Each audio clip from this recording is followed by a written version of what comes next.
प्रेरक भी था, प्रभावी भी था और हम सब के लिए भविष्य के काम का मार्गदर्शन भी था। मैं आदरणीय राष्ट्रपति जी के उद्बोधन पर धन्यवाद करने के लिए उपस्थित हुआ हूं।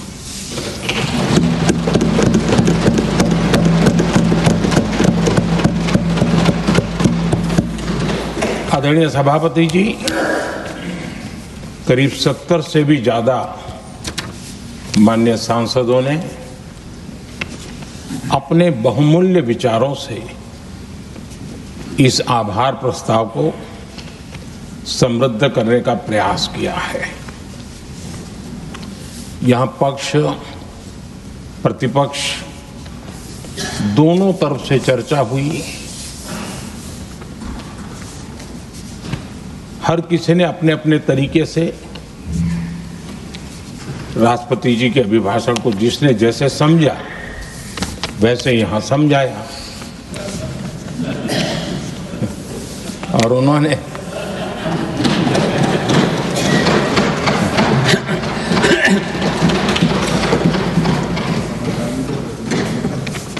आदरणीय सभापति जी,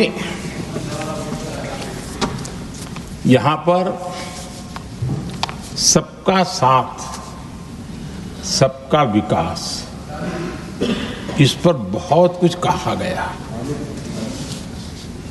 मैं समझ नहीं पाता हूं कि इसमें कठिनाई क्या है। सबका साथ सबका विकास ये तो हम सबका दायित्व है और इसीलिए तो देश ने हम सबको यहां बैठने का अवसर दिया है और उसमें लेकिन जहां तक कांग्रेस का सवाल है, उनसे सबका साथ सबका विकास इसके लिए कोई अपेक्षा करना मैं समझता हूं कि बहुत बड़ी गलती हो जाएगी।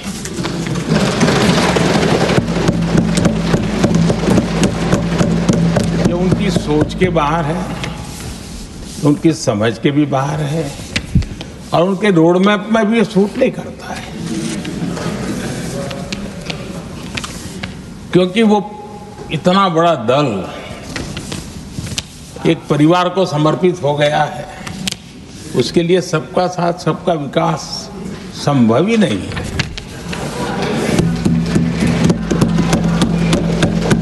आदरणीय सभापति जी, कांग्रेस ने राजनीति का एक ऐसा मॉडल तैयार किया था जिसमें झूठ, फरेब, भ्रष्टाचार, परिवारवाद, तुष्टीकरण सबका गालमेल था। जहां सबका गालमेल हो वहां सबका साथ हो ही नहीं सकता।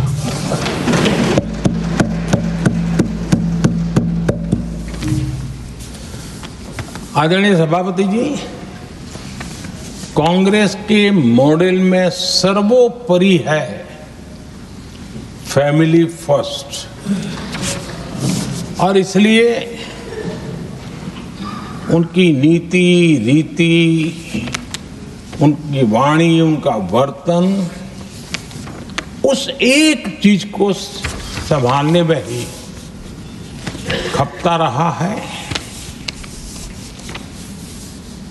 2014 के बाद देश ने हमें सेवा करने का अवसर दिया और मैं उन देश की जनता का आभारी हूं कि हमें तीसरी बार लगातार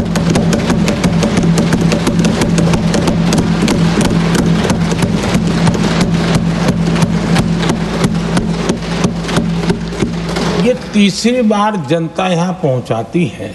इतने बड़े देश में इतनी वाइब्रेंट डेमोक्रेसी हो, वाइब्रेंट मीडिया हो, हर प्रकार के बातें बताने की छूट हो, उसके बावजूद भी देश दूसरी बार तीसरी बार हमें सेवा करने का मॉडल बनाती है। इसका कारण देश की जनता ने हमारे विकास के मॉडल को परखा है, समझा है और समर्थन दिया है। और हमारा ये विकास का मॉडल को अगर मुझे एक शब्द में कहना है तो मैं ये कहूंगा, नेशन फर्स्ट, राष्ट्र प्रथम। इसी एक उम्दा भावना और समर्पित भाव से हमने लगातार अपनी नीतियों में, अपने कार्यक्रमों में, हमारे वाणी में, वर्तन में इसी एक बात को मानदंड मान करके देश की सेवा करने का प्रयास किया है। और आदरणीय सभापति जी, मैं बड़े गर्व के साथ भी कहता हूं, बड़े संतोष के साथ कहता हूं कि एक लंबे अरसे तक, 5-6 दशक तक देश के सामने अल्टरनेट मॉडल क्या हो, तराजू पर तोलने का कोई अवसर ही नहीं मिला था।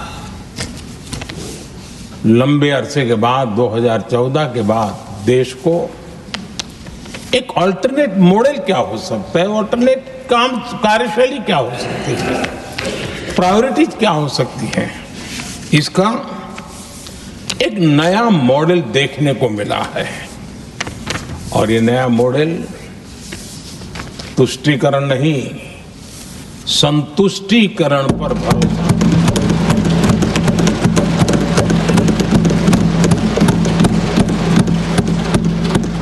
पहले के मॉडल में, खास करके कांग्रेस के कालखंड में, तुष्टीकरण, हर चीज में तुष्टीकरण, यही उनका एक प्रकार से औषधि बन गई थी उनकी राजनीति को करने की। और उन्होंने स्वार्थ नीति, राजनीति, देश नीति, सबका एक घोटाला करके रखा हुआ था। तरीका ये होता था कि छोटे तबके को कुछ दे देना और बाकियों को तरसा कर रखना, और जब चुनाव आए तब कहना, देखो उनका मिला है, शायद आपको भी मिल जाएगा। और इस प्रकार से झुनझुना बांटते रहना, लोगों के आंखों पर पट्टी बांध करके अपनी राजनीतिक सियासत को चलाए रखना, ताकि चुनाव के समय वोट की खेती हो सके। यही कार्य चलता रहा। आदरणीय सभापति जी, हमारी कोशिश रही है कि भारत के पास जो भी संसाधन है, उन संसाधनों का ऑप्टिमम यूटिलाइजेशन किया जाए। भारत के पास जो समय है, उस समय का भी बर्बादी से बचा करके पल पल का उपयोग देश की प्रगति के लिए, जन सामान्य के कल्याण के लिए, उसी पर वो खर्च हो। और इसलिए हमने एक अप्रोच अपनाया, सैचुरेशन का अप्रोच।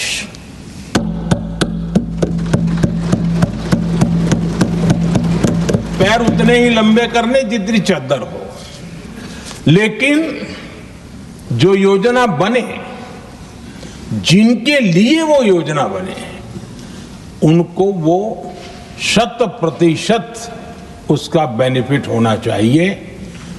किसी को दिया, किसी को नहीं दिया, किसी को लटका करके रसक रखा और उसको हमेशा प्रताड़ित करते रखना और उसको निराशा की गर्त में धकेल देना, उन सिचुएशन से हमने बाहर आकर के सैचुरेशन अप्रोच की ओर हमारे काम को आगे बढ़ाया है।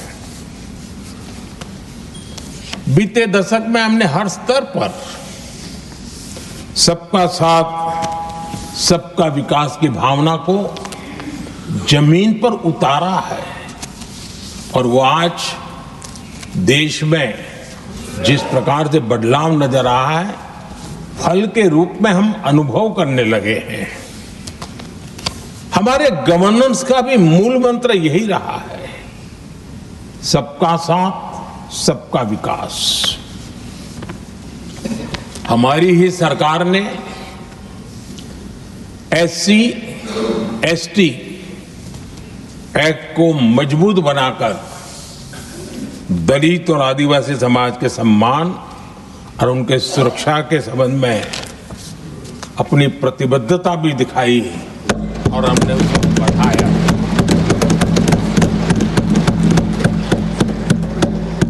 आदरणीय सभापति जी, आज जातिवाद का जहर फैलाने के लिए भरपूर प्रयास हो रहा है, लेकिन 3-3 दशक तक दोनों सदन के OBC MPs और सभी दलों के OBC MPs सरकारों से मांग करते रहे थे कि OBC आयोग को संवैधानिक दर्जा दिया जाए। ठुकरा दिया गया, इनकार किया गया, क्योंकि शायद उस समय उनकी राजनीति को ये सूट नहीं करता होगा, क्योंकि तुष्टीकरण की राजनीति के और फैमिली फर्स्ट की राजनीति में जब वो बैठेगा तब तक वो चर्चा तक के हित में भी नहीं आता है। आदरणीय सभापति जी, ये मेरा सौभाग्य है कि हम सब ने मिलकर के 3-3 दशक से मेरे OBC समाज ने जिस बात के लिए मांगे की, आशाएं रखी, जिसको निराश करके रखा गया था, हमने आकर के इस आयोग को संवैधानिक दर्जा दिया।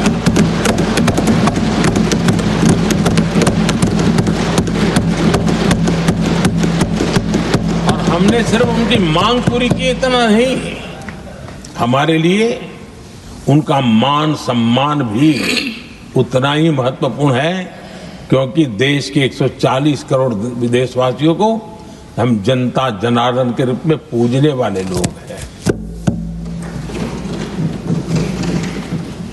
आदरणीय सभापति जी, हमारे देश में जब जब आरक्षण का विषय आया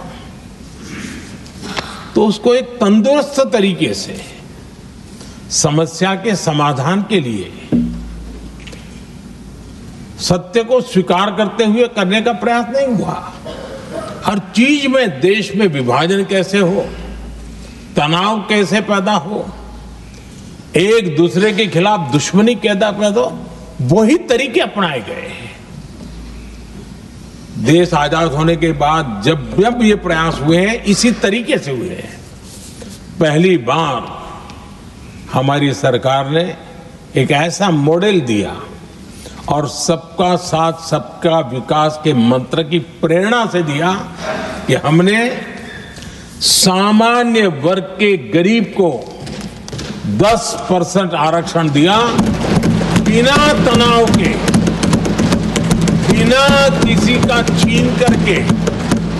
और जब ये निर्णय किया तो SC समुदाय ने भी उसको स्वागत किया, ST समुदाय ने भी स्वागत किया, OBC समुदाय ने भी स्वागत किया।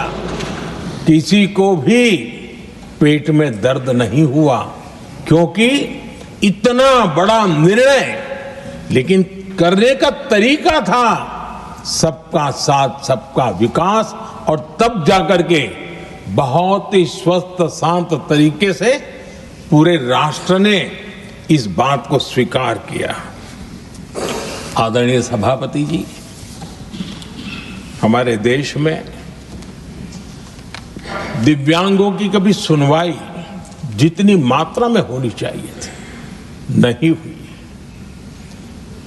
जब सबका साथ सबका विकास का मंत्र होता है ना, तब मेरे दिव्यांग जन भी उस सबके कैटेगरी में होते हैं और तब जाकर के हमने दिव्यांगों के लिए आरक्षण का विस्तार किया, दिव्यांगों के लिए सुविधाएं उपलब्ध हो इसके लिए मिशन मोड में काम किया, दिव्यांगों के कल्याण के लिए अनेक योजनाएं बनाई, लेकिन योजनाओं को लागू भी किया।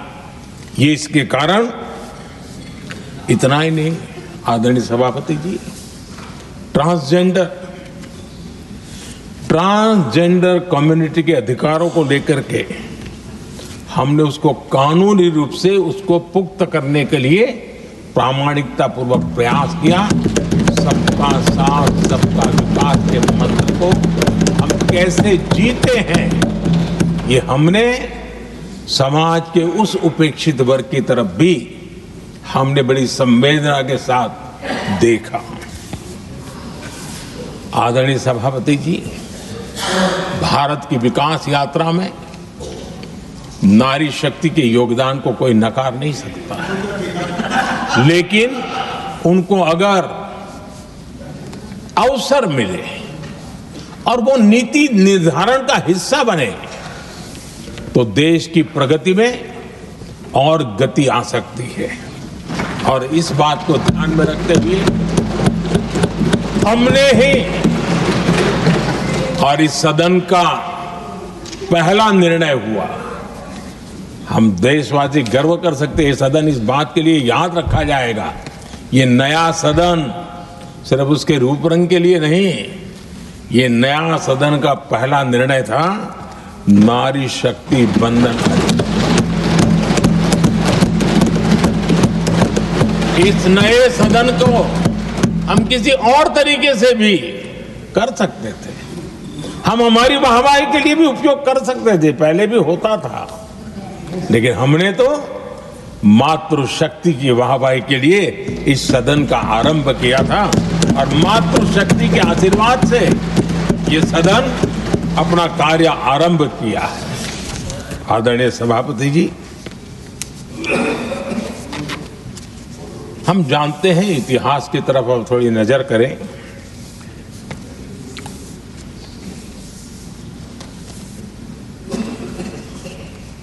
यानी मैं कह रहा हूं इसलिए नहीं, बाबा साहब आंबेडकर के साथ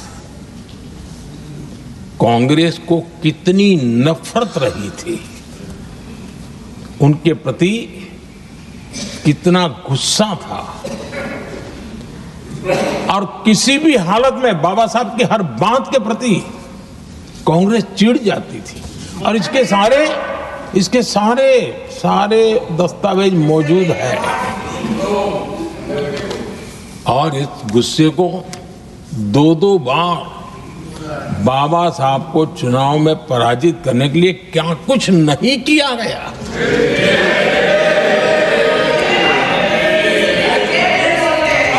कभी भी बाबा साहब को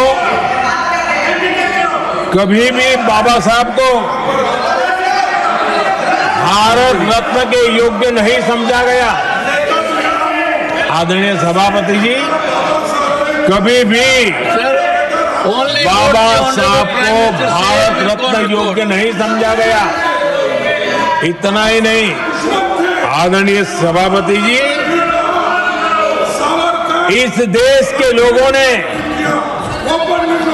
बाबा साहब की भावना का आदर किया, सर्व समाज ने आदर किया, और तब आज मजबूरन कांग्रेस को जय भीम बोलना पड़ रहा है, उनका मुंह सूख जाता है।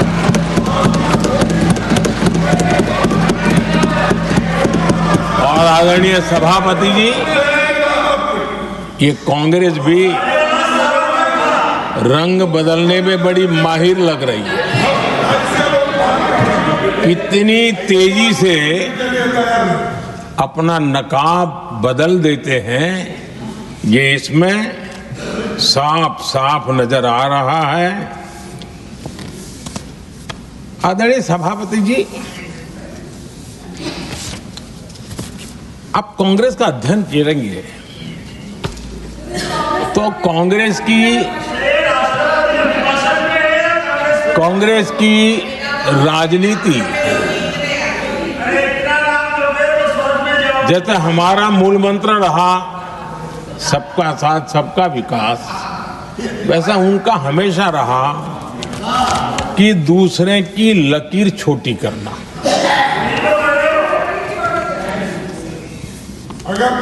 और इसके कारण उन्होंने सरकारों को अस्थिर किया।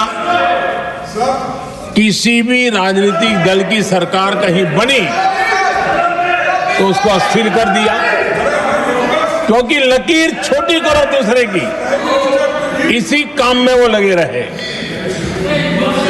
और ये जो उन्होंने रास्ता चुना है ना, औरों की लकीर छोटी करने का, लोकसभा के बाद भी जो उनके साथ थे वो भी भाग रहे हैं, क्योंकि उनको पता चला गया ये तो हमें भी मार डालेंगे। और यही उनकी नीतियों का परिणाम है कि आज ये हाल हो गए हैं कांग्रेस के।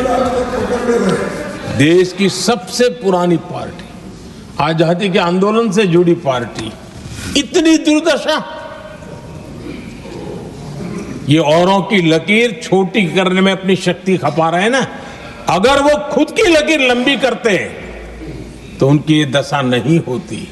और मैं बिना मांगे एडवाइस दे रहा हूं, आप अपनी लकीर लंबी करने में मेहनत कीजिए, सोचिए, तो कभी न कभी देश आपको भी ये 10 मीटर दूर यहां आने का अवसर देगी।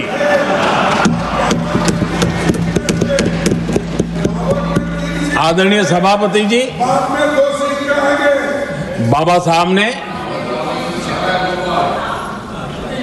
SC ST समुदाय की बुनियादी चुनौतियों को बहुत बारीकी से समझा था, बहुत गहराई से समझा था, और खुद भुक्तभोगी थे, इसलिए एक दर्द भी था, पीड़ा भी थी, और समाज का कल्याण करने की का एक जज्बा भी था।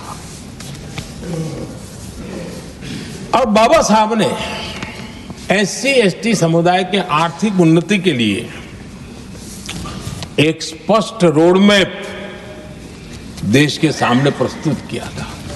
उनकी बातों में प्रस्तुत होता था। और बाबा साहब ने एक बहुत महत्वपूर्ण बात कही थी, मैं उनका कोट पढ़ना चाहता हूं। बाबा साहब ने कहा था, भारत एक कृषि प्रधान देश है, लेकिन दलितों के लिए ये आजीविका का मुख्य साधन बन ही नहीं सकता। ये बाबा साहब ने कहा था। उन्होंने आगे कहा था, और इसके कई कारण हैं। पहला, भूमि खरीदना उनके सामर्थ्य से बाहर है। दूसरा, अगर उनके पास धन भी हो तो भी उनके लिए भूमि खरीदने का कोई अवसर नहीं है। बाबा साहब ने ये एक एनालिसिस किया था, और इस परिस्थिति का एनालिसिस करते हुए उनको तो सुझाव था, उन्होंने आग्रह किया था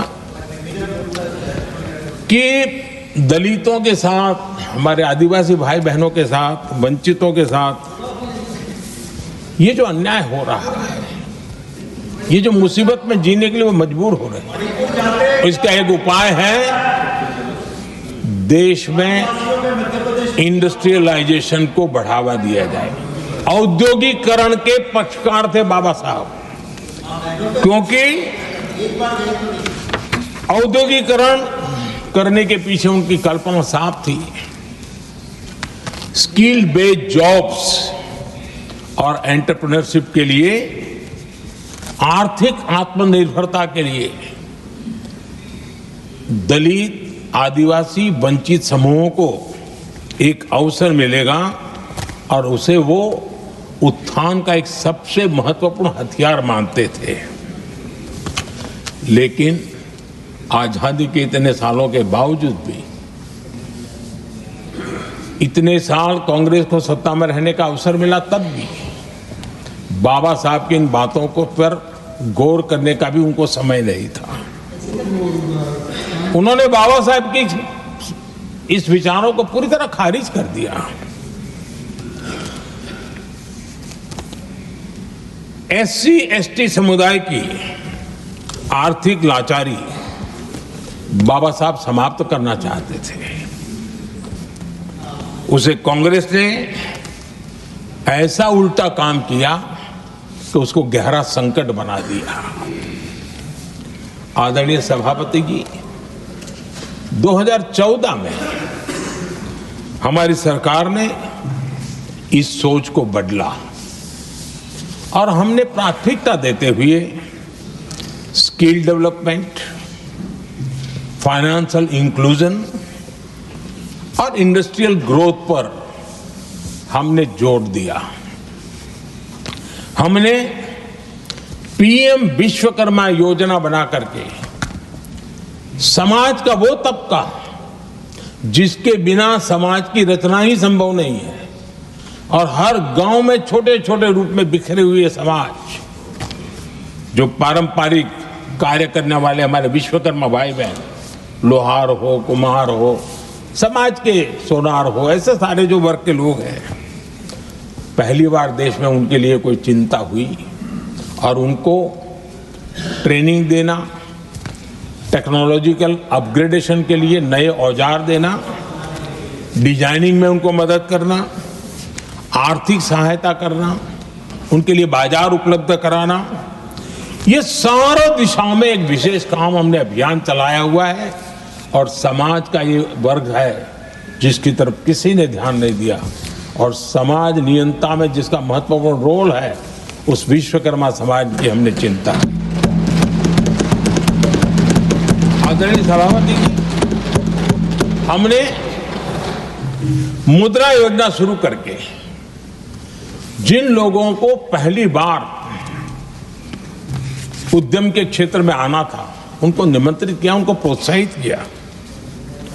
बिना गारंटी को लोन देने का एक बहुत बड़ा अभियान हमने चलाया, ताकि समाज में ये बहुत बड़ा समुदाय है जो आत्मनिर्भरता के अपने सपने को पूरा कर सके, और उसमें बहुत बड़ी सफलता मिली।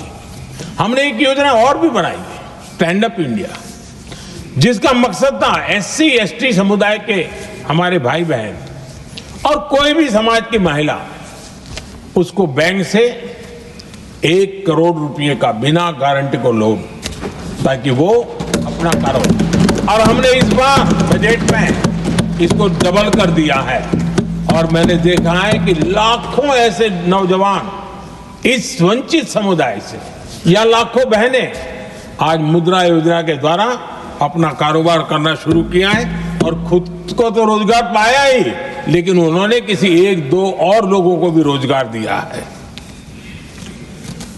आदरणीय सभापति जी, हर कारीगर का सशक्तिकरण, हर समुदाय का सशक्तिकरण, और जो बाबा साहब का सपना था उसको पूरा करने का काम मुद्रा योजना के माध्यम से हमने किया है। आदरणीय सभापति जी, जिसको किसी ने नहीं पूछा उसको मोदी पूजता है।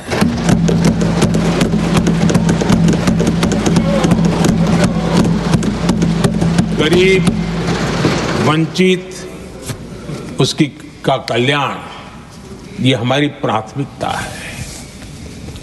इस वर्ष के बजट में भी आप देखिए, लेदर इंडस्ट्री, फुटवेयर इंडस्ट्री, ऐसे अनेक छोटे छोटे दायरे के विषयों को हमने स्पर्श किया है और इसका सबसे बड़ा लाभ गरीब और वंचित समुदाय के लोगों को मिलने वाला है, जो इस बजट पे घोषणा की। अब उदाहरण के रूप में टॉयज की बात करें, समाज के इस प्रकार के वर्ग के लोग ही टॉयज बनाने के काम में हैं। हमने उस पर ध्यान केंद्रित किया।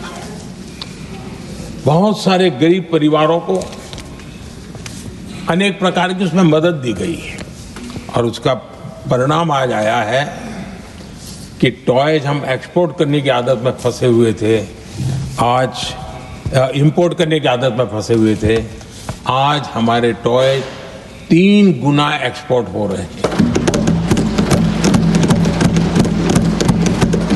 और जिसका फायदा समाज के एक बहुत ही नीचे के तबके में जीने वाले, मुसीबतों से गुजारा करने वाले समुदाय को मिल रहा है। आदरणीय सभापति जी, हमारे देश में एक बहुत बड़ा समुदाय है, मछुआरा समुदाय। इन मछुआरे साथियों के लिए हमने एक अलग मिनिस्ट्री तो बनाई, लेकिन जो बेनिफिट किसान क्रेडिट में किसानों को मिलता था, हमने वो किसान क्रेडिट कार्ड के सारे बेनिफिट हमारे मछुआरे भाई बहनों को भी दिया, ये सुविधा दी। अलग मिनिस्ट्री बनाई, ये काम किया और करीब करीब 40,000 करोड़ रुपया हमने इसके अंदर इंफ्यूज किया है। फिशरीज सेक्टर को बल दिया है और इसका प्रयास इन प्रयासों का परिणाम ये आया है कि हमारा मछली उत्पादन 2 गुना और एक्सपोर्ट भी 2 गुना हुआ है और जिसका सीधा बेनिफिट हमारे मछुआरे भाई बहनों को हुआ है। यानी समाज के सबसे उपेक्षित हमारे बंधु हैं, उनको हमने सबसे ज्यादा प्राथमिकता दे करके हमने काम करने का प्रयास किया है। आदरणीय सभापति जी, यहाँ जो जातिवाद का जहर फैलाने की जिनको अब नया शौक लग गया है, हमारे देश के आदिवासी समाज, उन आदिवासी समाज में भी कई स्तर की स्थितियां हैं। कुछ समूह ऐसे हैं जिनकी संख्या बहुत कम है और जो करीब देश में 200-300 जगह पे बिखरे हुए हैं और कुल आबादी उनकी बहुत कम है, लेकिन वो ऐसे उपेक्षित रहे हैं, उनकी बारीकियों को जाने तो दिल दहलाने वाली बात है। और मेरा सद्भाग्य रहा कि राष्ट्रपति जी से इस विषय में मुझे काफी गाइडेंस मिला, क्योंकि उस समाज को काफी निकट से राष्ट्रपति जी जानती है और उसी में से आदिवासी समाज में भी बहुत वंचित अवस्था में जीने वाला एक जो छोटा तबके के लोग व बिखरे पड़े लोग हैं, उनको विशेष रूप से योजना में लाने का प्रयास हुआ और हमने पीएम जनमन योजना बनाई और 24,000 करोड़ रुपए ताकि उनको कुछ सुविधाएं मिले, उनके कल्याण के काम हो और वे भी सबसे पहले तो अन्य आदिवासी समाज की बराबरी तक तो पहुंचे और फिर पूरे समाज की बराबरी करने के लिए योग्य बने। उस दिशा में हमने काम किया है। आदरणीय सभापति जी, समाज के अलग अलग तबकों की चिंता तो की है। हमने देश के अलग अलग भूभाग में भी कुछ ऐसी स्थितियां हैं कि जिसमें बहुत पिछड़ापन है। जैसे हमारे सीमावर्ती गांव, उनको बैकवर्ड विलेज करके छोड़ दिया गया था, आखिरी गांव करके छोड़ दिया गया था। हमने सबसे पहले मनोवैज्ञानिक परिवर्तन लाया। हम ये जो दिल्ली पहले और बाद में सब धीरे धीरे जो जाए दूर जाता जाए आखिर चला जाए, हमने बदल दिया। हमने तय किया कि सीमा पर जो लोग हैं वो पहले और वो अंदर की तरफ आता जाए। जहां सूरज की किरण सबसे पहले आती है और जहां सूरज की आखिरी किरण भी जिनके पास होती है, ऐसे आखिरी गांव उनको हमने फर्स्ट विलेज के रूप में विशेष दर्जा देते हुए, विशेष योजना बनाते हुए हमने उनके विकास के कामों को, इतना ही नहीं, उसको प्राथमिकता इतनी दी कि मैंने पिछले टर्म में मंत्री परिषद के साथियों को ऐसे दूर दराज के गांवों में 24 घंटे रुकने के लिए भेजा था, और -15 डिग्री वाले कुछ विलेजेस थे, वहां भी हमारे मंत्री वहां जाकर के रुके थे, उनको समझने का, उनकी समस्याओं के समाधान के लिए प्रयास किया था।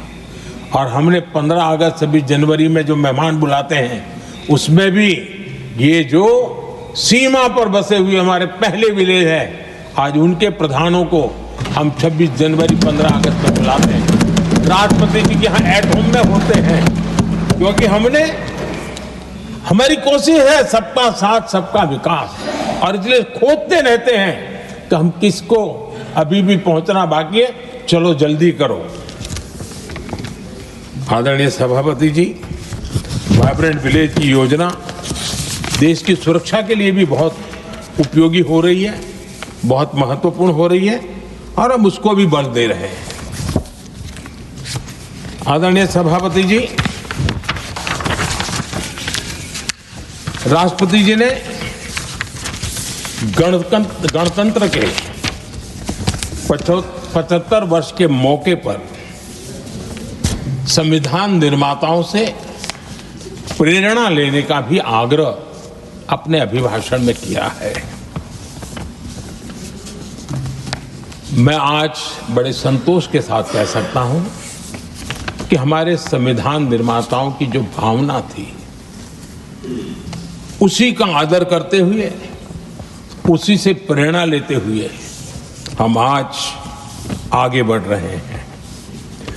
कुछ लोगों को लगता होगा ये यूसीसी क्या लाए हैं, लेकिन जो संविधान सभा की डिबेट पढ़ेंगे उनको पता चलेगा कि हम उस भावना का यहां लाने का प्रयास कर रहे हैं। कुछ लोगों की राजनीति आड़े आती होगी, लेकिन हम संविधान निर्माताओं की भावना को जीते हैं ना, तब जाकर के ये साहस करते हैं और कमिटमेंट के साथ पूरा करने का प्रयास करते हैं। आदरणीय सभापति जी, संविधान निर्माताओं का आदर करना चाहिए था। संविधान निर्माताओं के एक एक बात से प्रेरणा लेने की थी, लेकिन ये कांग्रेस है जिसने आजादी के तुरंत बाद ही संविधान निर्माताओं की भावनाओं की धज्जियां उड़ा दी थी, और ये बहुत दुख के साथ मुझे कहना पड़ रहा है।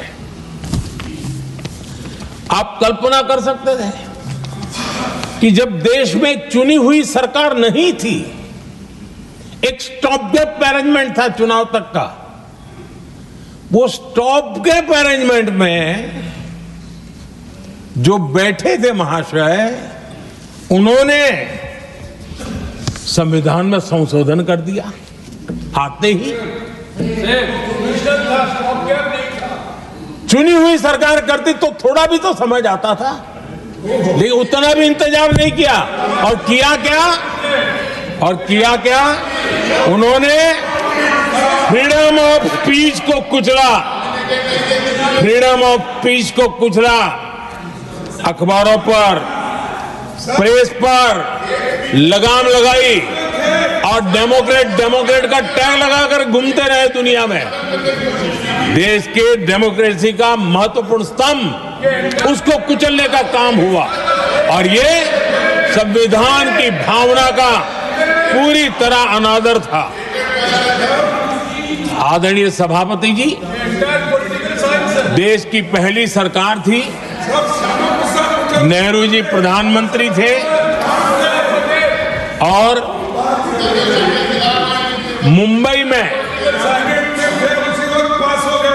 जब नेहरू जी प्रधानमंत्री थे, तब मुंबई में मजदूरों की एक हड़ताल हुई। उसमें मशहूर गीतकार मजरूह सुल्तानपुरी जी ने एक गीत गाया था, कॉमनवेल्थ का दास है। ये कविता उन्होंने गाई थी।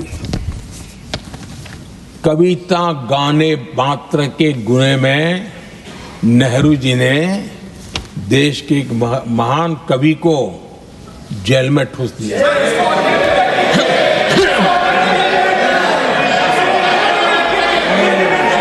मशहूर एक्टर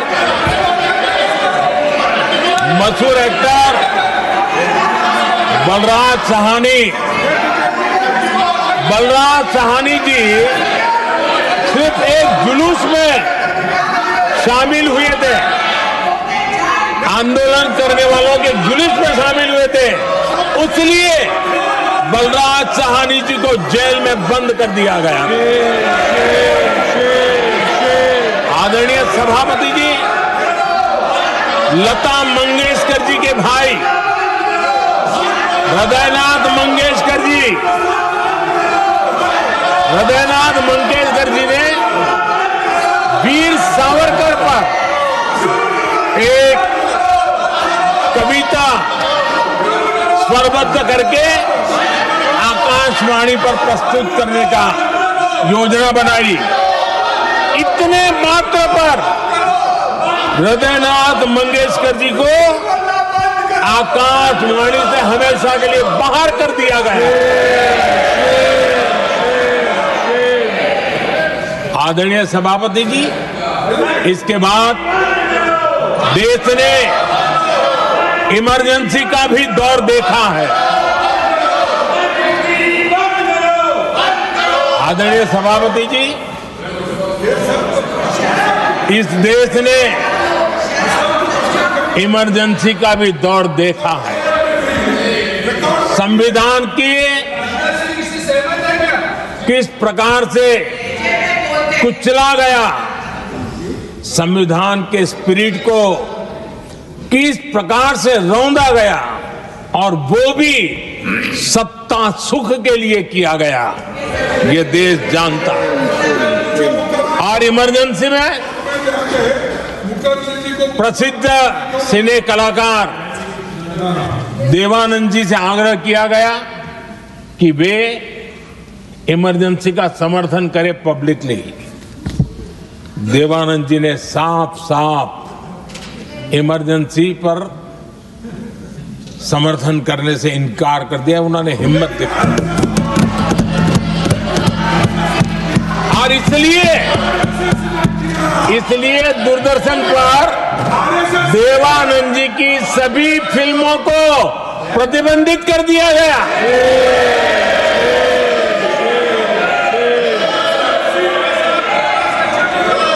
आदरणीय सभापति जी, ये संविधान की बातें करने वाले लोग, उन्होंने सालों से संविधान को अपने जेब में रखा है, उसी का एक परिणाम है। संविधान का सम्मान नहीं किया है। आदरणीय सभापति जी किशोर कुमार जी, उन्होंने कांग्रेस के लिए गाना गाने से मना किया। इस एक गुनाह के लिए आकाशवाणी पर किशोर कुमार के सभी गानों को प्रतिबंधित कर दिया गया।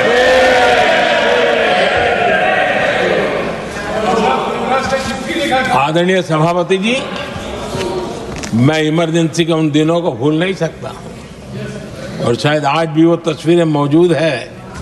ये जो लोकतंत्र की बातें करते हैं, मानव गरिमा की बातें करते हैं, और बड़े बड़े भाषण देने के लिए शौकीन लोग हैं, आपातकाल में जॉर्ज फर्नांडिस समेत देश के महानुभावों को हथकड़ियां पहनाई गई थी, जंजीरों से बांधा गया था।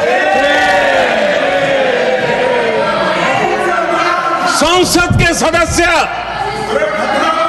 देश के गणमान्य नेता, उनको हथकड़ियां और जंजीरों से बांधा गया था। इनके मुंह में संविधान शब्द शोभा नहीं देता है।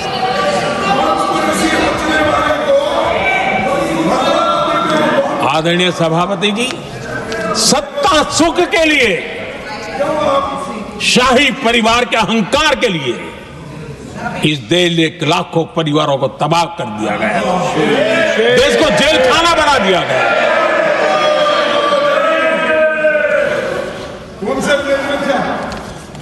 बहुत लंबा संघर्ष चला।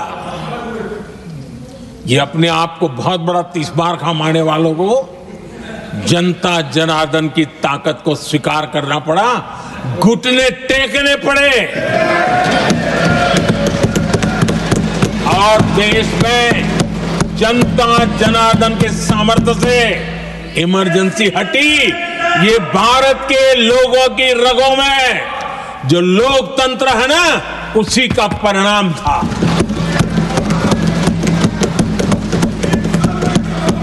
हमारे माननीय खड़गे जी आपके सामने बढ़िया बढ़िया शेर सुनाते रहते हैं और उनका शौक है शेर सुनाने का। और सभापति जी आप भी बड़ा मजा लेते हैं।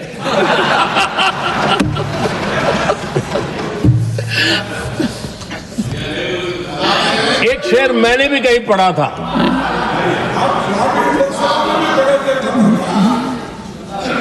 तमाशा करने वालों को क्या खबर, तमाशा करने वालों को क्या खबर, हमने कितने तूफानों को पार कर दिया जलाया है,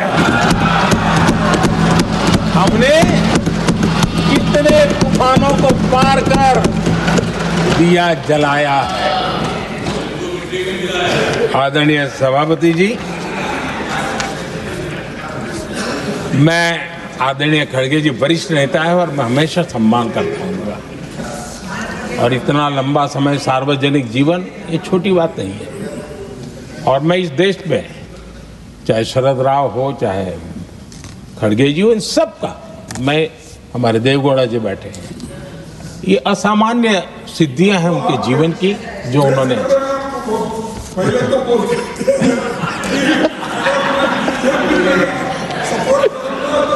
ऐसा है खड़गे जी, आपको आपके घर में तो ये बातें सुनने को नहीं मिलेगी, नहीं बता दूंगा।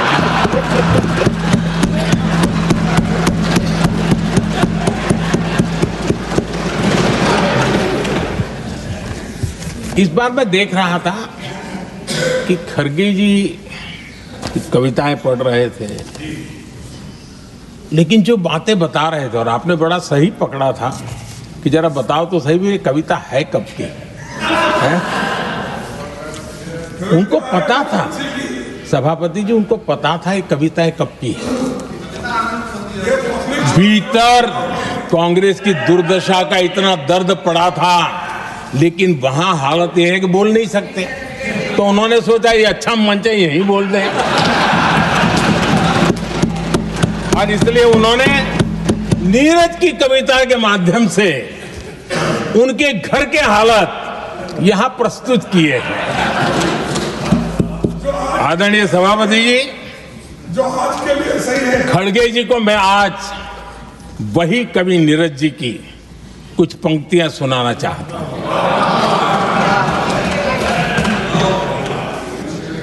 कांग्रेस सरकार का जो दौर था उस समय नीरज जी ने ये कविताएं लिखी थी और उसमें उन्होंने कहा था, है बहुत अंधियारा, है बहुत अंधियारा, अब सूरज निकलना चाहिए, अब सूरज निकलना चाहिए, जिस तरह से भी हो ये मौसम बदलना चाहिए, जिस तरह से भी हो ये मौसम बदलना चाहिए। नीरज जी ने कांग्रेस के उस कालखंड में ये कविता कही।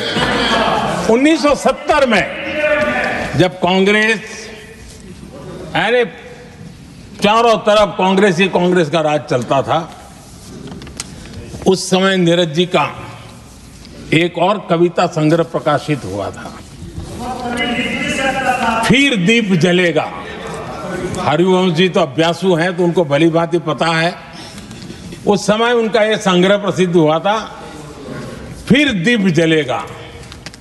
उसमें उन्होंने कहा था, और यह बड़ा महत्वपूर्ण है, नीरज जी ने उस समय कहा था, मेरे देश उदास न हो। नीरज जी ने अपनी कविता में कहा था, मेरे देश उदास न हो, फिर दीप जलेगा, तिमिर ढलेगा।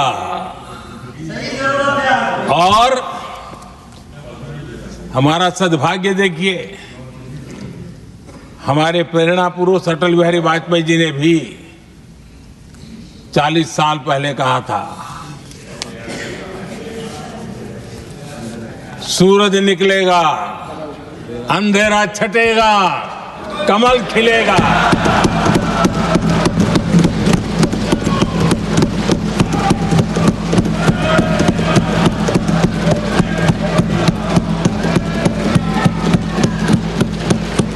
आदरणीय नीरज जी ने रहा, देश ऐसा ही अंधेरे में रहता रहा, कई दशक तक ऐसे ही हाल बने रहे।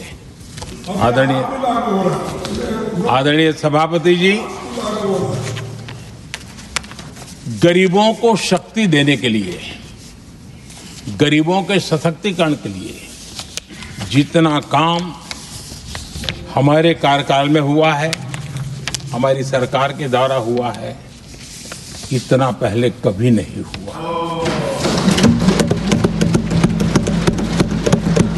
गरीबों का सशक्तिकरण और गरीब ही गरीबी को परास्त करे, उस दिशा में हमने योजनाओं को आकार दिया। और मुझे मेरे देश के गरीबों पर भरोसा है, उनके सामर्थ्य में भरोसा है। अगर अवसर मिल जाए ना, तो वो हर चुनौतियों को पार कर सकता है। और गरीब ने करके दिखाया, योजनाओं का लाभ लेते हुए, अवसरों का फायदा उठाते हुए, सशक्तिकरण के माध्यम से 25 करोड़ गरीबी को परास्त करने में सफल हुए। 25 करोड़ लोगों को गरीबी से बाहर निकालना, ये हमारे लिए गर्व का विषय है कि हमने एक बहुत बड़ा काम किया है। जो लोग गरीबी से निकले हैं, कठोर परिश्रम करके निकले हैं, सरकारी पर भरोसा करते हुए, योजनाओं को आधार बना करके, और आज गरीबी से निकलकर वो एक न्यू मिडिल क्लास हमारे देश में अर्जित हुआ है। आदरणीय सभापति जी, मेरी सरकार इस न्यू मिडिल क्लास और मिडिल क्लास के साथ डट करके खड़ी है और बहुत कमिटमेंट के साथ हम खड़े हैं। हमारे न्यू मिडिल क्लास और मिडिल क्लास की आकांक्षाएं आज देश के लिए गति देने वाली शक्ति है। हमारे देश की एक नई ऊर्जा है, देश की प्रगति का सबसे बड़ा आधार है। हम मिडिल क्लास के, न्यू मिडिल क्लास के सामर्थ्य को बढ़ाना चाहते हैं। हमने मिडिल क्लास के लिए एक बहुत बड़े हिस्से को टैक्स में इस बजट में जीरो कर दिया है।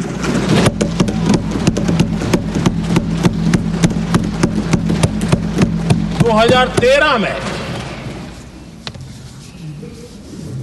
2 लाख तक की आय टैक्स में मुक्ति थी, इनकम टैक्स में 2 लाख तक मुक्ति थी।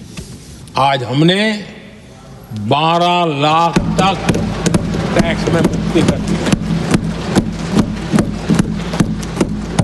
हम 70 साल से ऊपर के किसी भी वर्ग के क्यों न हो, किसी भी समाज से क्यों न हो, उनको आयुष्मान योजना का लाभ देकर के,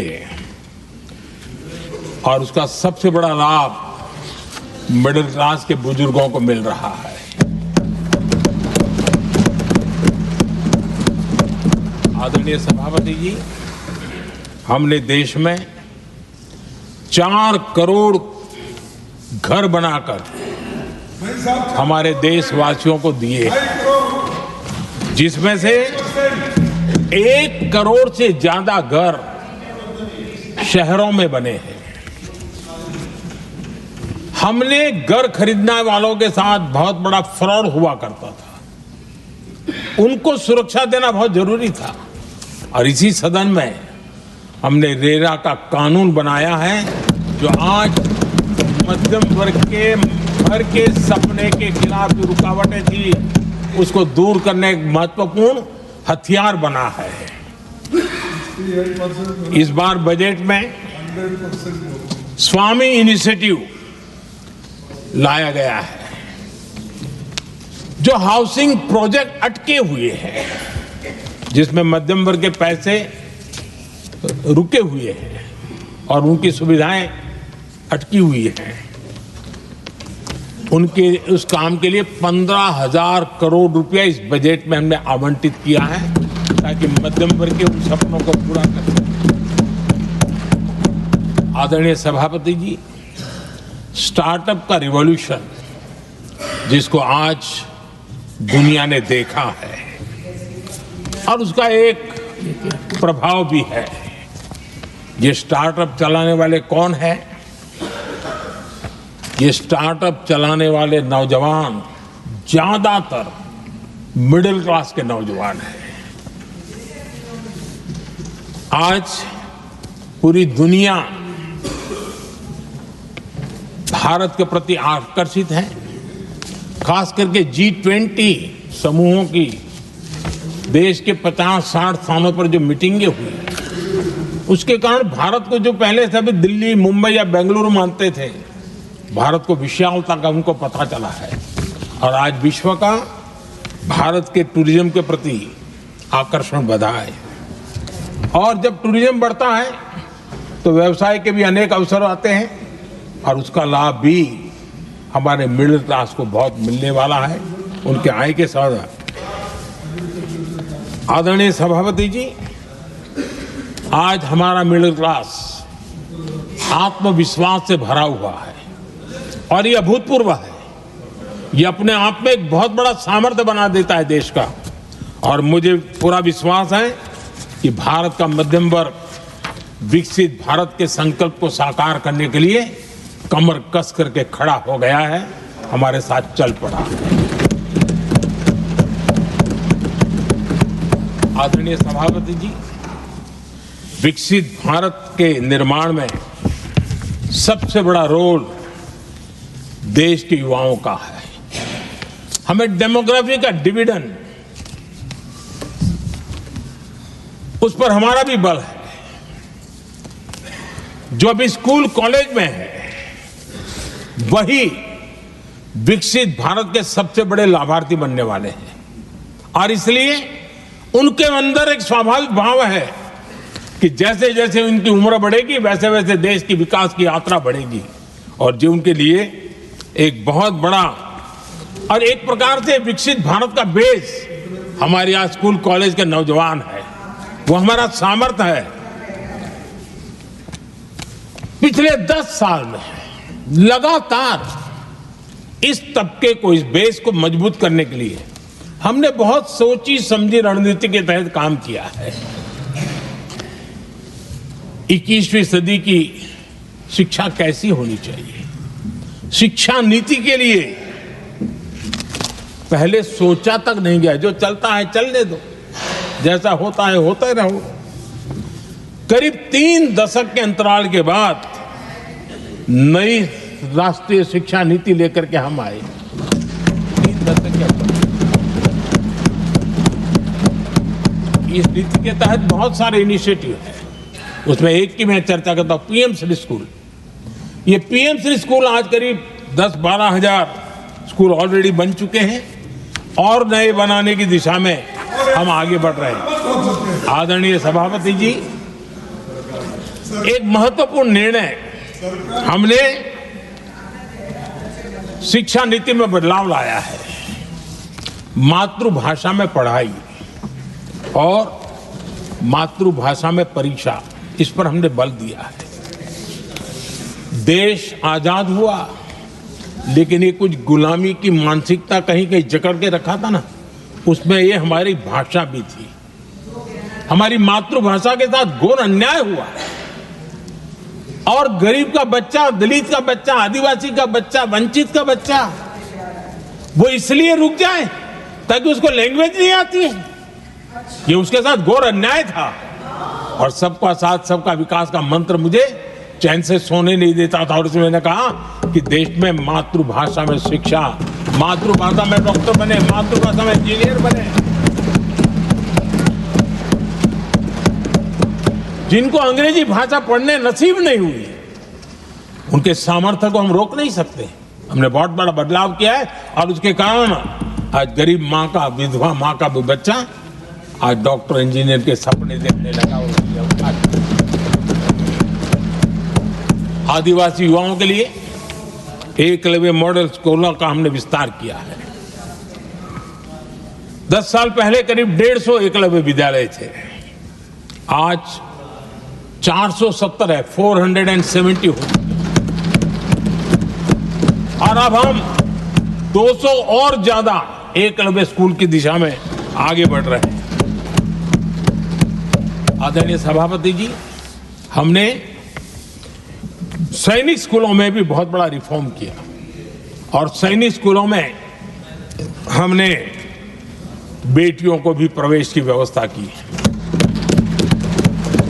आप स्वयं सैनिक स्कूल के विद्यार्थी रहे। पहले बेटियों के लिए उसके दरवाजे बंद थे और आप भी जानते हैं कि सैनिक स्कूलों का महात्मा क्या होता है, उसका सामर्थ्य क्या होता है, जिसने आप जैसे व्यक्तियों को जन्म दिया है।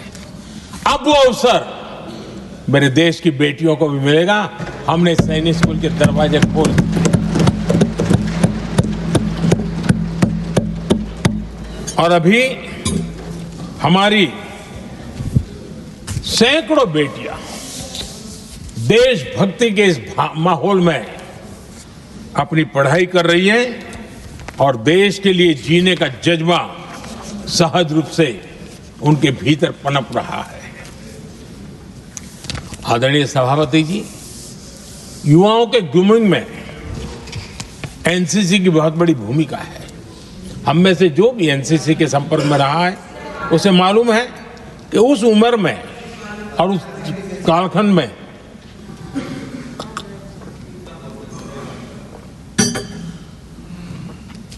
एक बहुत सुनहरा अवसर होता है व्यक्ति के विकास में, सर्वांगीण विकास में। उसको एक एक्सपोजर मिलता है। बीते वर्षों में एनसीसी में अभूतपूर्व विस्तार हुआ है। हमने उसको भी चकड़ करके बैठ गए थे। 2014 तक एनसीसी में करीब 14 लाख कैडेट हुआ करते थे। आज वो संख्या 20 लाख पार कर गई।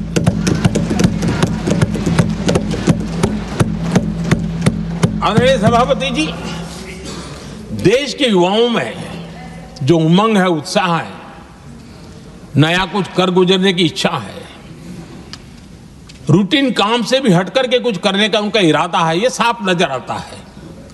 जब मैंने स्वच्छ भारत अभियान चलाया, मैंने देखा है कि आज भी कई शहरों के नौजवानों की टोलियां अपने तरीके से, स्वयं प्रेरणा से स्वच्छता के अभियान को आगे बढ़ा रही हैं।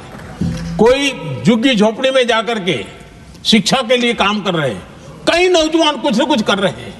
इन सारी बातों को देख करके हमें लगा कि देश के युवाओं को एक अवसर मिलना चाहिए, संगठित रूप से प्रयास होना चाहिए। और इसके लिए हमने माय भारत एक आंदोलन शुरू किया है। मेरा युवा भारत, माय भारत।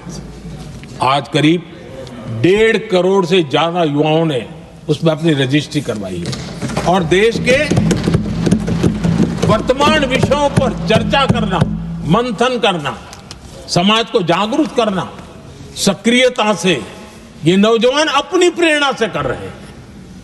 उनको स्पून फीडिंग की जरूरत नहीं पड़ रही है।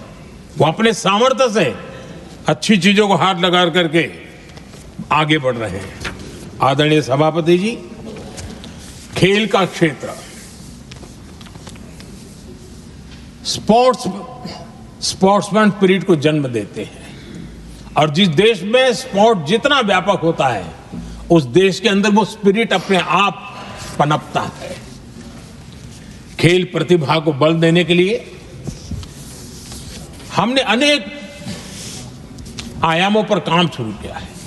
खेल के लिए जो इंफ्रास्ट्रक्चर की जरूरत हो, उसके लिए जो फाइनेंशियल सपोर्ट की आवश्यकता हो, उसमें अभूतपूर्व हमने मदद की है ताकि देश के नौजवानों को एक अवसर मिले।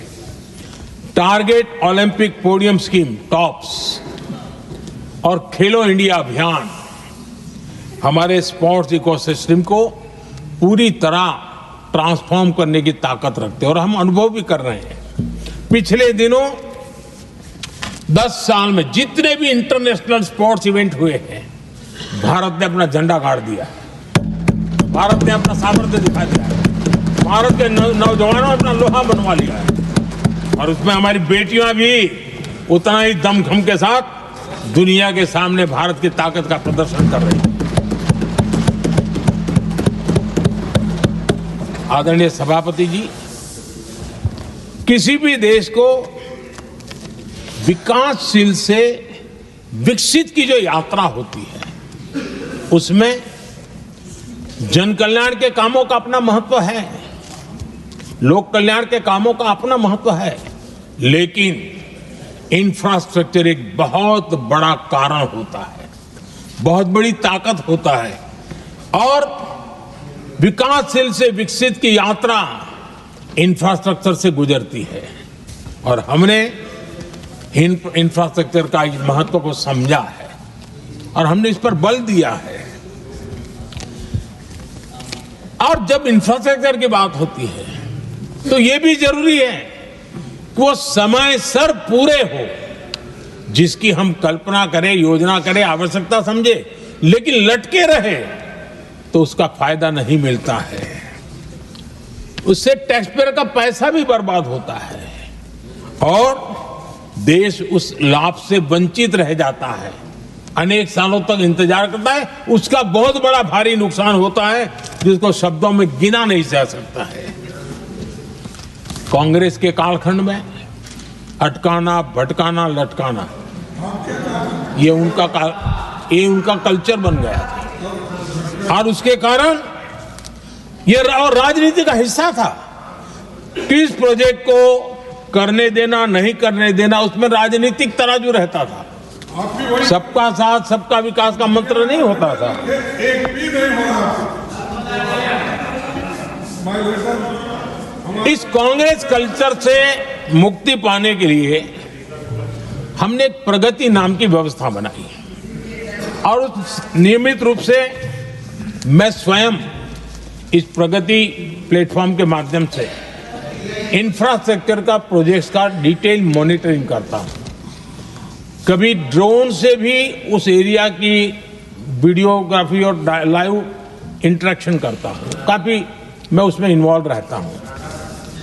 करीब करीब 19 लाख करोड़ रुपए के ऐसे जो प्रोजेक्ट अटके पड़े हुए थे किसी न किसी कारण से, राज्य और केंद्र का कोऑर्डिनेशन नहीं होगा, एक डिपार्टमेंट का दूसरे डिपार्टमेंट से कोऑर्डिनेशन नहीं होगा, फाइलों में कहीं लटका पड़ा होगा, इन सारी चीजों का रिव्यू करता हूं और ऑक्सफोर्ड यूनिवर्सिटी ने उस पर अध्ययन किया इस प्रगति के हमारे इनिशिएटिव पर और बहुत बड़ा उसने अच्छा रिपोर्ट दिया है और उसमें उसने एक बहुत बड़ा सुझाव दिया है। उसने कहा प्रगति के इनिशिएटिव के बारे में कहा है, उन्होंने कहा प्रगति के अनुभवों से सीखते हुए अन्य विकासशील देशों के पास भी इंफ्रास्ट्रक्चर के विकास में क्रांति लाने का एक मूल्यवान अवसर है। ये प्रगति को सभी डेवलपिंग कंट्रीज के लिए उन्होंने सुझाव दिया। पहले काम कैसे होते थे, मैं तथ्यों के साथ कोई उदाहरण देना चाहता हूं ताकि पता चले कि कैसे देश को नुकसान किया गया है।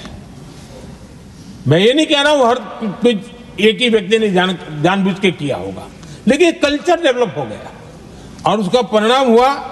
अब देखिए उत्तर प्रदेश में हम एग्रीकल्चर, किसान, भाषण तो बहुत बढ़िया दे देते हैं, अच्छा लगता है, भड़काने का काम करने में क्या जाता है, कोई जो इन्वेस्टमेंट तो है ही नहीं, भड़काते रहो दुनिया को, कोई काम तो करना नहीं है।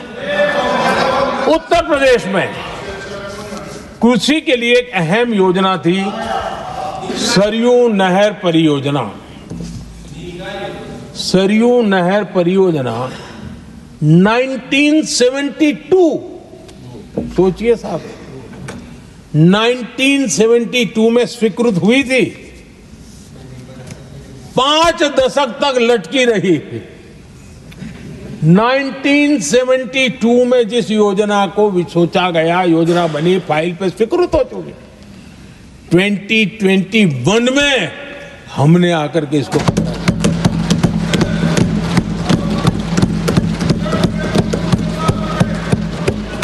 आदरणीय सभापति जी,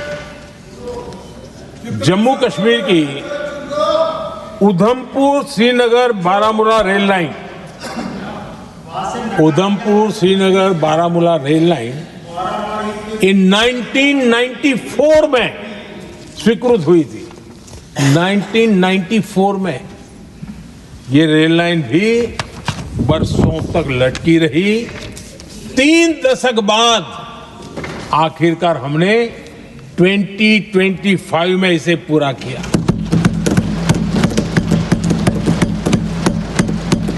आदरणीय सभापति जी, ओडिशा की Haridaspur Paradip rail line, Haridaspur Paradip rail line 1996 में स्वीकृति हुई थी। ये भी बरसों तक अटकी रही और ये भी 2019 में हमारे कार्यकाल में पूरी हुई। आदरणीय सभापति जी, असम का बोगीबिल ब्रिज 1998 में स्वीकृत हुआ था। ये भी हमारी सरकार ने 2018 में पूरा किया। और मैं ऐसे आपको सैकड़ों उदाहरण दे सकता हूं। अटकाना, लटकाना, भटकाना, ये कल्चर कितने देश को बर्बाद किया है, सैकड़ों उदाहरण दे सकता हूं। आप कल्पना कर सकते हैं, कांग्रेस ने अपने कार्यकाल में देश के लिए, देश जिसके लिए हकदार था, जो होने की संभावनाएं भी थी, इस प्रगति का न करते हुए कितनी बर्बादी की है, इसका आप अंदाज लगा सकते हैं। इंफ्रास्ट्रक्चर प्रोजेक्ट्स में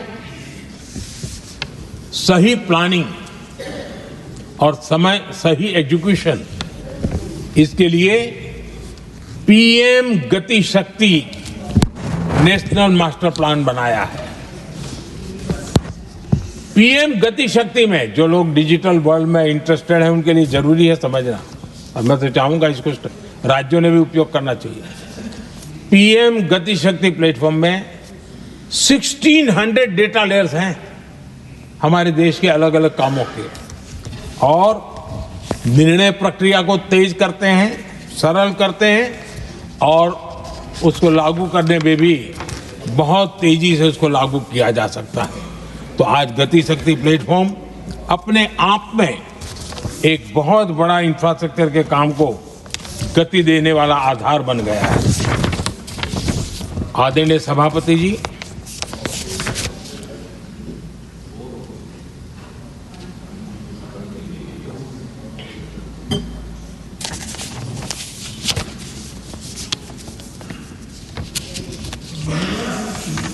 आज के नौजवानों को ये जानना बहुत जरूरी है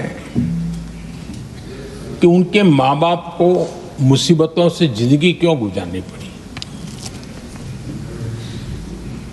देश की ऐसी हालत क्यों हुई, उनको जानना बहुत जरूरी है। अगर बीते दशक में डिजिटल इंडिया के लिए हम प्रोएक्टिव न होते, हम कदम न उठाते, तो आज जैसी सुविधाएं लेने में हमें कई साल इंतजार करना पड़ता। ये हमारे प्रोएक्टिव डिसीजन और प्रोएक्टिव एक्शन का परिणाम है कि आज हम समय के साथ या कहीं समय से आगे चल रहे हैं। आज देश में 5G टेक्नोलॉजी दुनिया में सबसे तेज गति से व्याप्त हमारे देश में बढ़ा है। आदरणीय सभापति जी, मैं अतीत के अनुभवों से कह रहा हूं, कंप्यूटर हो, मोबाइल फोन हो, एटीएम हो, ऐसी कई टेक्नोलॉजी दुनिया के कई देशों में हमारे से बहुत पहले पहुंच चुकी थी, लेकिन भारत में आते आते दशकों बीत गए तब जाकर के पहुंचा। अगर मैं हेल्थ की बात करूं, बीमारी की बात करूं, टीकाकरण की बात करूं, जैसे चेचक, बीसीजी का टीका, जब हम गुलाम थे तब दुनिया में वो टीकाकरण हो रहा था, कुछ देशों में हो चुका था, लेकिन भारत में ये दशकों बाद आया। पोलियो की वैक्सीन हमने दशकों तक इंतजार करना पड़ा। दुनिया आगे बढ़ चुकी थी, हम पीछे रह गए थे। कारण यह था, कांग्रेस ने देश की व्यवस्था को ऐसे जकड़ करके रखा था। उनको लगता था सारा ज्ञान सरकार में जो बैठे हैं उन्हीं को है, वही सब कर लेंगे, और उसी का एक परिणाम था लाइसेंस परमिट राज। मैं देश के नौजवानों को कहूंगा, लाइसेंस परमिट राज का कितना जुल्म था। देश विकास नहीं कर सकता था और लाइसेंस परमिट राज यही कांग्रेस की पहचान बन गई थी। आदरणीय सभापति जी, कंप्यूटर का जब शुरुआती दौर था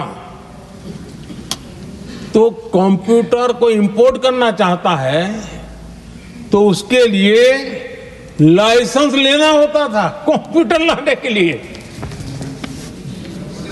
और कंप्यूटर लाने के लाइसेंस पाने में भी सालों लग जाते थे। आदरणीय सभापति जी, वो दिन थे मकान बनाने के लिए सीमेंट चाहिए तो सीमेंट के लिए भी परमिशन लेना पड़ता था, मकान बनाने के लिए। इतना ही नहीं सभापति जी, शादी ब्याह में अगर चीनी की जरूरत हो, चीनी चाय पिलानी हो तो भी लाइसेंस लेना पड़ता था।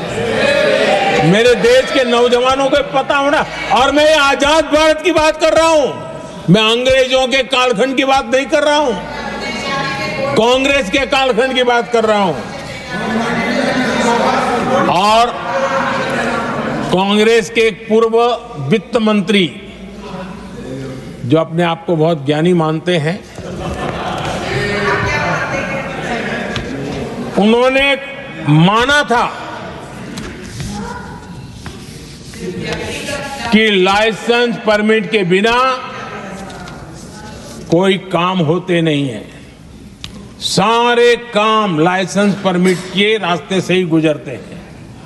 और उन्होंने ये भी कहा था कि लाइसेंस परमिट बिना रिश्वत को नहीं होता है। मैं कांग्रेस के वित्त मंत्री ने जो कहा वो कह रहा हूं, बिना रिश्वत को नहीं होता है। अब कोई बहुत आसानी से समझ सकता है, उस जमाने में रिश्वत मतलब हाथ की सफाई कौन करता था भाई? ये कौन पंजा था? वो पैसा कहां जाता था? देश का नौजवान भली भांति समझ सकता है। यही इस सदन में कांग्रेस के एक माननीय सदस्य हैं, मौजूद है, जिनके पिताजी के पास खुद के पैसे थे, खुद के पैसे थे, किसी से लेना नहीं था, और कार खरीदना चाहते थे। यहां मौजूद एक एमपी है कांग्रेस के, उनके पिताजी खुद के पैसे से कार खरीदना चाहते थे। 15 साल तक उनको कार के लिए इंतजार करना पड़ा था कांग्रेस के राज में।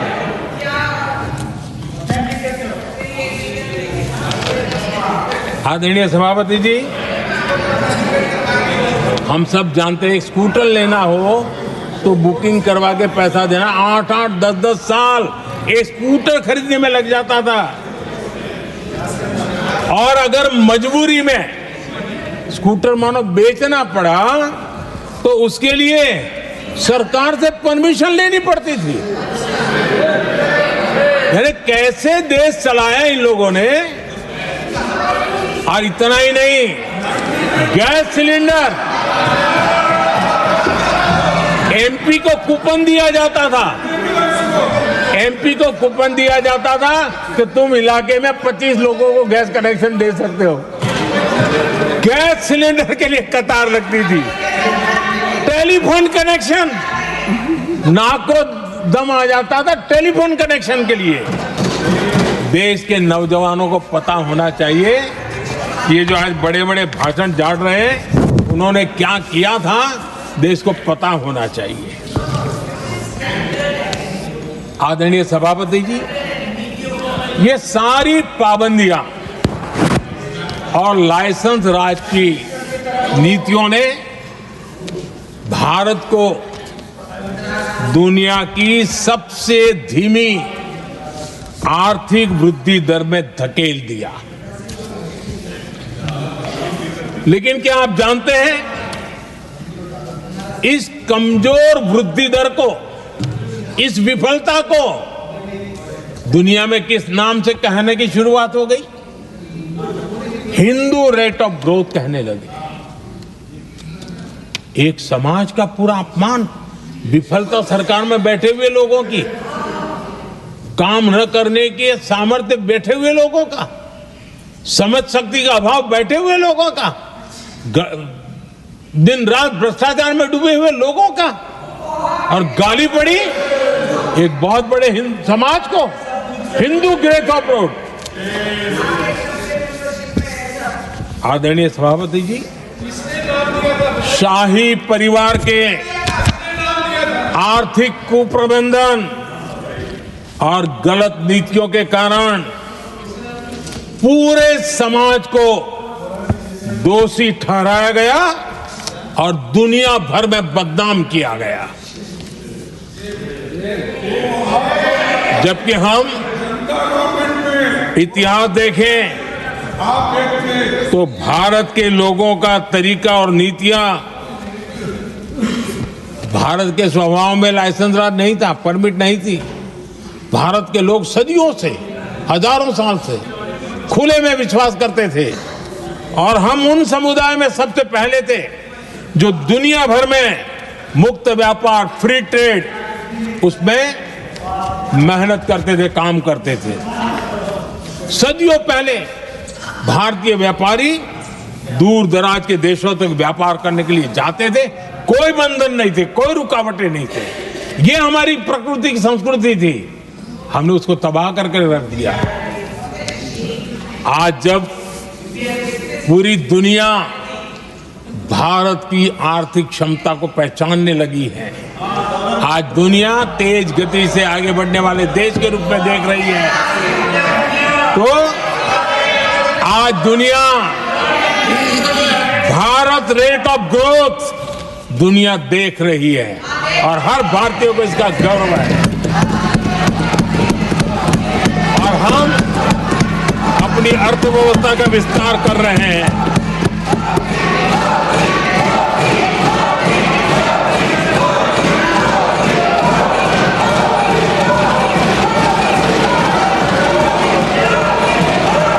आदरणीय सभापति जी, आदरणीय सभापति जी, कांग्रेस के पंजे से मुक्त होकर आप देश चैन की सांस ले रहा है और ऊंची उड़ान भी भर रहा है।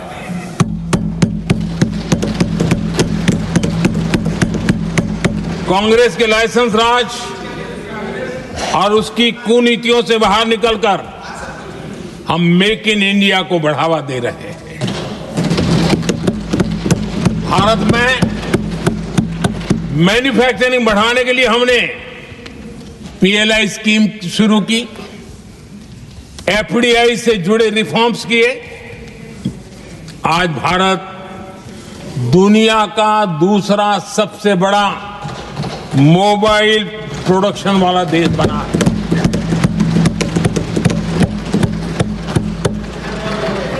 पहले हम ज्यादातर फोन बाहर से इंपोर्ट कर रहे थे, अब हमारी पहचान एक मोबाइल एक्सपोर्टर के रूप में बनी है।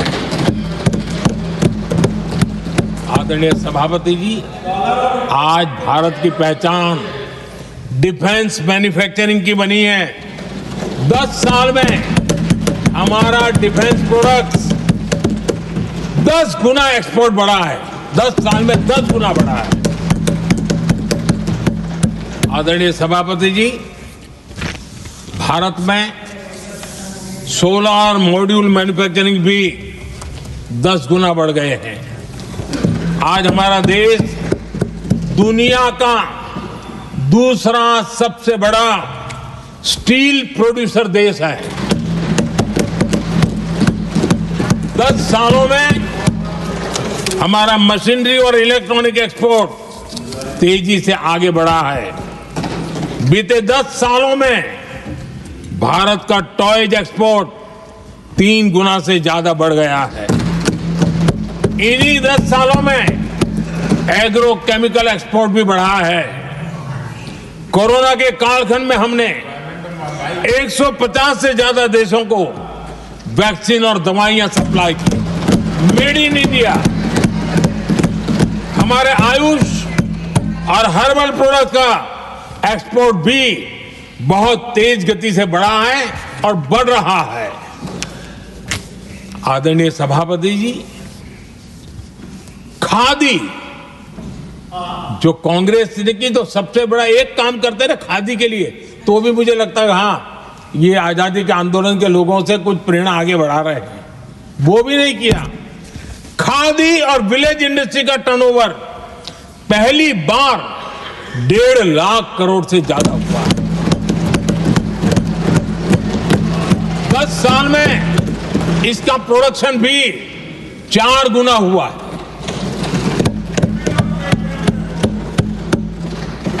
इस सारी मैन्युफैक्चरिंग का बहुत बड़ा लाभ हमारे एमएसएमई सेक्टर को मिला है।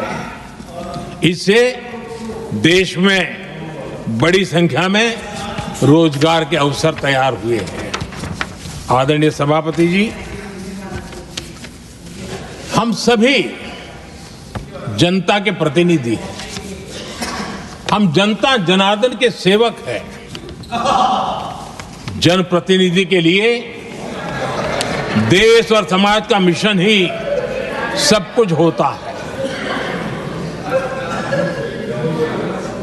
और सेवा व्रत लेकर के ही जनप्रतिनिधियों के लिए काम करना उनका दायित्व होता है। आदरणीय सभापति जी, देश की हम सभी से अपेक्षा है कि हम विकसित भारत को आत्मसात करने के लिए कोई कमी हमारी तरफ से नहीं रहनी चाहिए। हम सबका सामूहिक दायित्व होना चाहिए। ये देश का संकल्प है। ये किसी सरकार का संकल्प नहीं है, किसी व्यक्ति का संकल्प नहीं है। 140 करोड़ देशवासियों का संकल्प है। और सभापति जी, मेरे शब्द लिख करके रखिए, जो लोग विकसित भारत के संकल्प से अपना को अछूता रखेंगे, देश उनको अछूता कर देगी। हर किसी को जुड़ना पड़ेगा। अब बच करके नहीं रह सकते, क्योंकि भारत का मिडिल क्लास, भारत का नौजवान पूरी ताकत के साथ देश को आगे बढ़ाने में जुट चुका है। और इसलिए